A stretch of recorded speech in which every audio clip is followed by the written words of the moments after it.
Bonjour, bienvenue dans ce chapitre de terminale spécialité physique et chimie. Nous allons parler de mouvement et de force et des trois lois de Newton.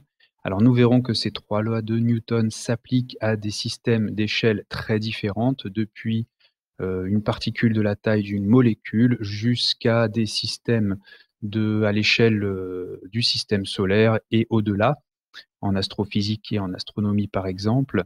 Donc ce sont trois lois extrêmement puissantes qui sont à la base de la mécanique que l'on appelle la mécanique classique. Donc commençons par la première loi de Newton. Cette première loi de Newton s'appelle le principe d'inertie. Vous l'avez déjà découvert en seconde et vous en avez reparlé en première. Alors, ce principe d'inertie, il va s'appliquer sur un système, mais on va l'appliquer en fait au centre de masse du système. Alors, qu'est-ce que c'est que le centre de masse? Ici, par exemple, pour ce marteau, son centre de masse est noté G, c'est le point d'équilibre des masses du système.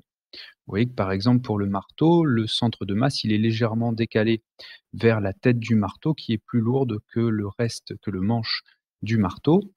Et donc, il se trouve que les forces qui s'appliquent sur un système, on peut considérer qu'elles s'appliquent toutes à ce centre de masse. Et généralement, le mouvement du centre de masse est plus simple que le mouvement des autres points du système. Alors, que dit le principe d'inertie? Il nous dit que dans un référentiel qu'on appelle un référentiel galiléen, le centre de masse d'un système est au repos ou en mouvement rectiligne uniforme si et seulement si les forces qui s'exercent sur lui se compensent. C'est donc une équivalence, hein, si et seulement si. Donc, vitesse, mouvement rectiligne uniforme, ça signifie que le vecteur vitesse est un vecteur constant, et ça ne sera le cas que si la somme des forces est nulle. C'est ce qu'on appelle des forces qui se compensent. Alors bien sûr, il peut aussi y avoir une absence totale de force, mais ça c'est une situation théorique puisque dans l'univers, étant donné que la force gravitationnelle ou la force électrostatique ont une portée infinie, il n'y a jamais totalement aucune force qui s'exerce sur un système. Donc on utilise comme terme de vocabulaire un système isolé pour un système qui ne subirait aucune force, mais encore une fois, c'est un système théorique. Et en pratique, sinon, on a des systèmes pseudo-isolés lorsque les forces qui s'exercent sur le système se compensent.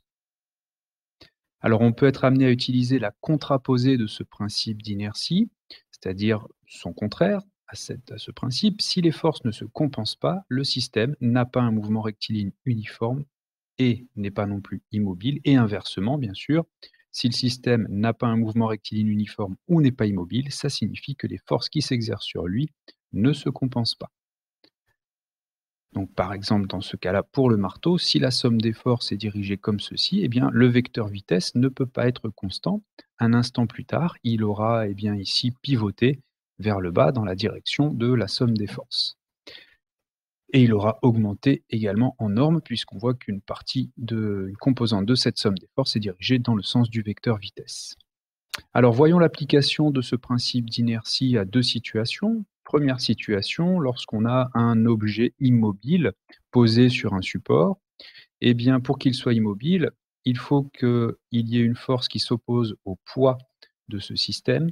Et donc cette force, c'est ce qu'on appelle la réaction normale du support. Donc c'est une force du support sur le système. Cette réaction normale, elle est perpendiculaire au support. Elle empêche en fait le système de traverser le support. Donc on a comme relation somme des forces égale vecteur nul, c'est-à-dire ici réaction normale plus poids égale au vecteur nul.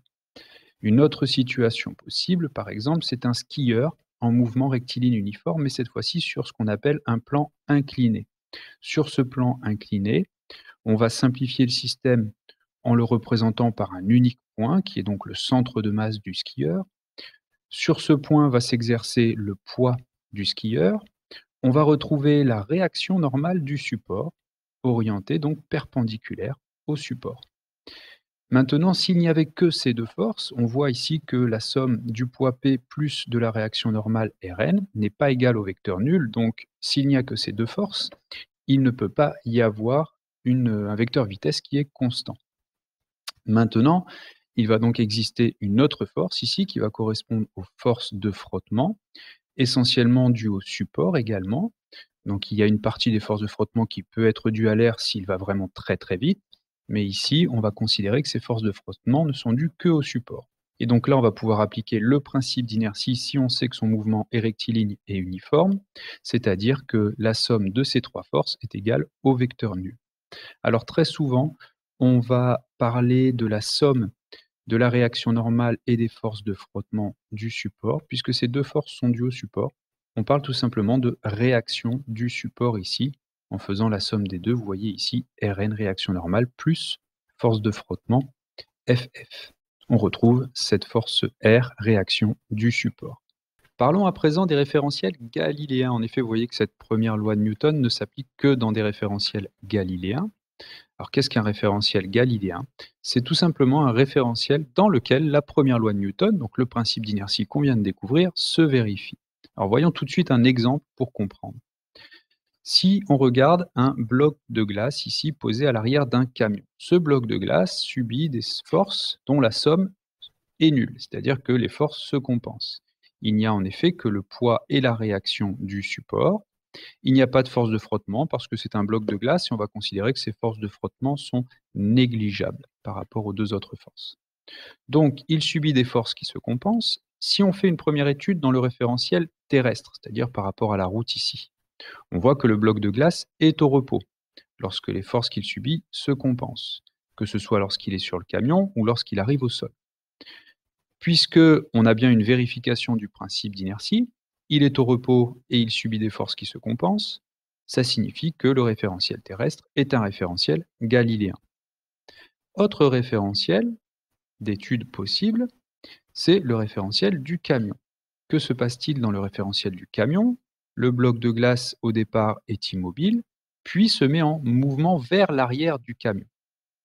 Donc dans ce référentiel, le bloc de glace n'est ni au repos, ni en mouvement rectiligne et uniforme. Il y a un moment donné où il va accélérer vers l'arrière du camion. Donc il subit des forces qui se compensent, mais il a un mouvement accéléré. Dans ce cas-là, le référentiel du camion est un référentiel non galiléen puisque le premier principe ne se vérifie pas. Alors le référentiel terrestre peut être considéré comme un référentiel galiléen uniquement lorsqu'on étudie des mouvements de courte durée. En effet, si comme la Terre tourne sur elle-même, eh bien on verrait que le premier principe, la première loi de Newton, le principe d'inertie, ne se vérifie pas si on étudie des mouvements de longue durée sur Terre, dans un référentiel terrestre. Alors, comment est-ce qu'on peut savoir si on connaît un référentiel galiléen, si les autres référentiels sont galiléens ou non?